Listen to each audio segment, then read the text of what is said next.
or non-obvious questions worth serious reflection.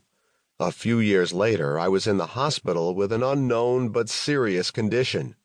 Richard was not my closest friend, but he was my most frequent visitor, and his visits were unlike any others. To start with, it was impossible to keep up with the flow of ideas and concepts without being entirely distracted from my worries. Usually the doctors educate the patients and their guests. Not when Richard visited. At the time, there were two possible explanations for my symptoms. When told this, Richard inquired about their relative frequency in the population. The more serious diagnosis was about 1/10 as frequent as the less serious one, so I was much more likely to have the better of the two possibilities. Successive interns and residents arrived. None knew the relative frequency, and several thought it was entirely irrelevant to my situation. They learned from Richard of the need to pay attention to background probabilities, and at least one commented that Richard's remarks were more educational than anything an attending physician had said in weeks. In the time of my illness, and at several points thereafter, Richard taught me by example that it is easy but not so important to support, congratulate, and be with people when they are up. People need their friends and need new friends when they are down. For me, as for so many others, Richard Zeckhauser has been the model foul-weather friend. It is an important legacy. This book is a richly deserved tribute to Richard's wisdom and wit.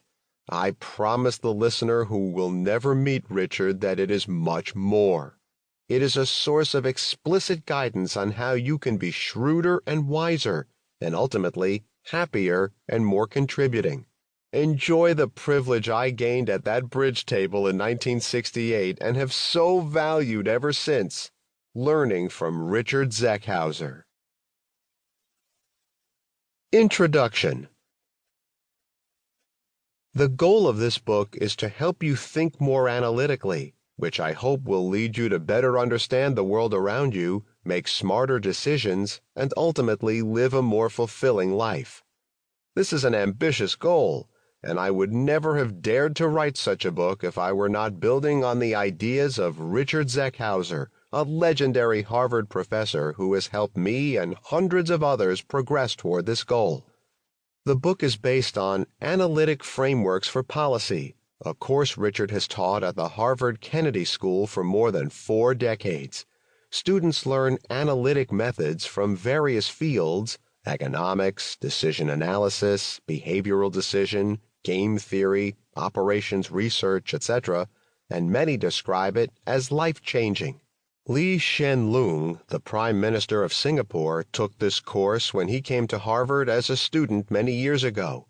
He recently wrote to Richard, "Your course left such a strong impression that after 40 years I can still remember many of the things we discussed. I have often relied on them, and perhaps even more often unconsciously, to make sense of some data or issue, and for this I will always be grateful." The book extracts some key ideas of the course, which Richard crystallizes in the form of maxims, one-sentence nuggets of wisdom meant to immortalize an important idea. Richard has been sharing these maxims for many years with his students, colleagues, and co-authors, so much so that they remember these maxims long after first hearing them. The maxims covered here represent only a partial list. Maxims are useful for 2 reasons. First, they make us think about things that might not be intuitive at first. For example, most of us intuitively associate a good outcome, like "I am happy in my current job," with a good decision. "I accepted to work for employer X 2 years ago."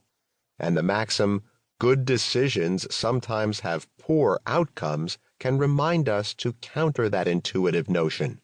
Second, they can help us connect behavior when we intuitively know what the right behavior is, but yet somehow don't engage in it. For example, we intuitively know that envy is not good for us, but we sometimes fall victim of it, just as tennis players naturally follow the opponent and not the ball. In tennis, the maxim, "keep your eye on the ball," helps us overcome our natural tendency. Similarly,